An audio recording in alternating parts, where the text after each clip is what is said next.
இந்த சாட்சி பல இடத்துல ஆண்டவர் சொல்ல வச்சுட்டு இருக்கிறார். இந்த வருஷத்தின் ஆரம்பத்திலேருந்து ஆண்டவர் உணர்த்தின ஒரு காரியம். எனக்கு 4 வருஷம் கழிச்சு தான் ஒரு பையன் பிறக்கிறான். எனக்கு பையன் பிறந்தது எனக்கு பிள்ளை பிறந்ததே பெரிய விஷயம். ஏன்னா எனக்கு பிள்ளை பிறக்காதுன்னு சொல்லிட்டாங்க டாக்டர்ஸ்.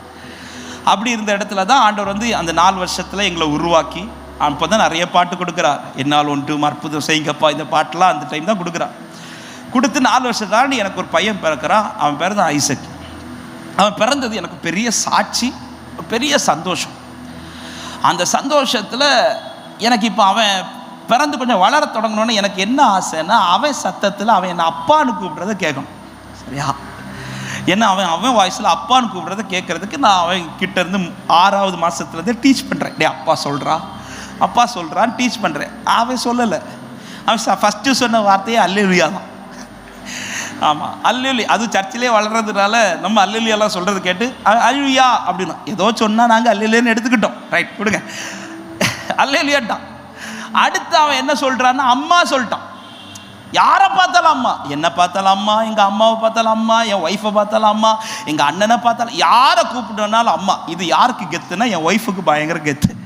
பார்த்தீங்களா என் பிள்ளைக்கு என் மேலே எவ்வளோ பாசம் அப்படின்ட்டு அவன் ஒரு பக்கம் கெத்து காட்டுறான். இப்போ 1 வயசு ஆகிடுச்சு, 1.25 வயசு ஆகிடுச்சு, 1.5 வயசு ஆகிடுச்சு, 1.25 வயசெல்லாம் தாண்டியாச்சு. எனக்கு இப்போ ஃபீல் ஆக தொடங்கிச்சு. ஏன் ஃபீல் ஆகிட்டுன்னா, இப்போ அவன் அம்மா சொல்லுவான், பாட்டிக்கு பாப்பி சொல்லுவான், தாத்தா சொல்லுவான், சித்தப்பாக்கு சீப்பானுவான், பெரியப்பாக்கு பேப்பானுவான். எல்லா கஷ்டமான வார்த்தையும் சொல்லிட்டான். என்ன மட்டும் சொல்லலை தெரியுமா? என்ன சந்தோஷமாக சொல்கிறிய, அப்பா மட்டும் சொல்ல.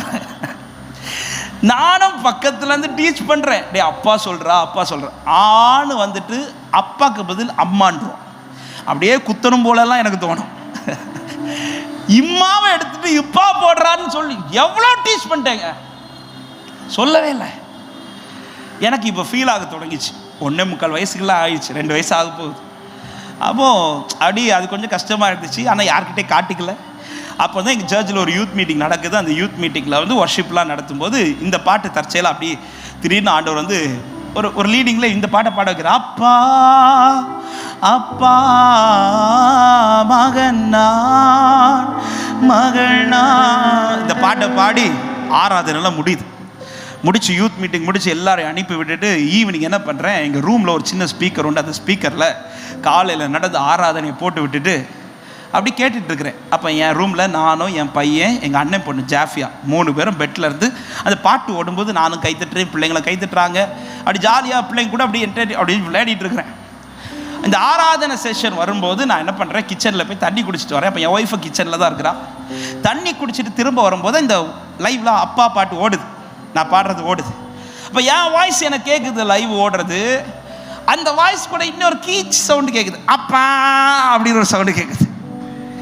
இது என்னடா லைவ்ல ஆடியோ ப்ராப்ளம் ஆயிட்டோன்னு ஓடி வந்து வாசல் நின்று இப்படி பார்க்குறேன். ஒருத்தன் பெட்டில் இருந்துட்டு அப்பா இப்படி பாடுறான் பாருங்க. எனக்கு வந்த சந்தோஷம் இருக்கேன், விடுவேன் நான் என் ஒய்ஃபை, இங்கே கூட்டு வா, என் பிள்ளை அப்பான்ட்டான்னு சொல்லி அந்த பாட்டை திரும்ப போட்டு விட்டு அவனை அப்பா திரும்ப சொல்ல வச்சு அன்னைக்கு சொல்ல தொடங்கினவன் இன்னைக்கு வர சொல்லிட்டு தான் இருக்கிறான்.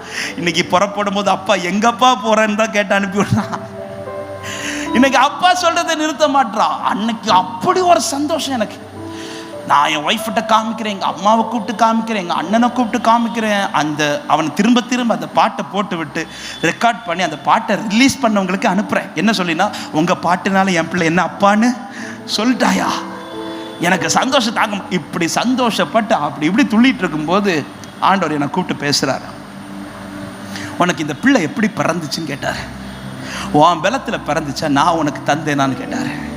ஆண்டவர் இதில் என்ன கேள்வி ஆண்டவர், நீங்கள் தந்த பிள்ளை, நான் உனக்கு தந்த பிள்ளை, உன்னை அப்பான்னு சொல்றதுக்கு 2 வருஷம் ஆனது உனக்கு வலிக்குதுல்ல.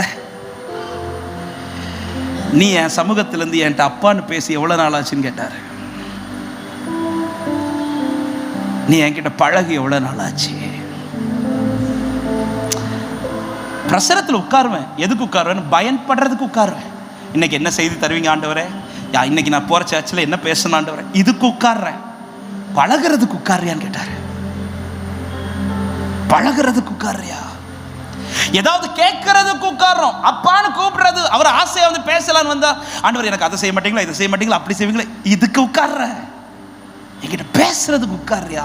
இந்த மோசே நீங்க ஒரு இடத்துல படிச்சுக்கினா தெரியும், 40 நாள் இருக்கணும்ல மலைக்கு போக மாட்டார்.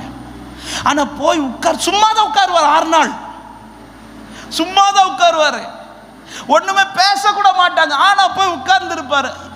ஒருவேளை ஆண்டவர் வந்து முகத்தை பார்த்துட்டு இருந்திருப்பாரா இருக்கும். இந்த மோசே முகத்துல தாங்க கிறிஸ்துவின் மகிமை வெளிப்படுகிறது. ஆமென் சொல்லுங்க பார்க்கலாம்.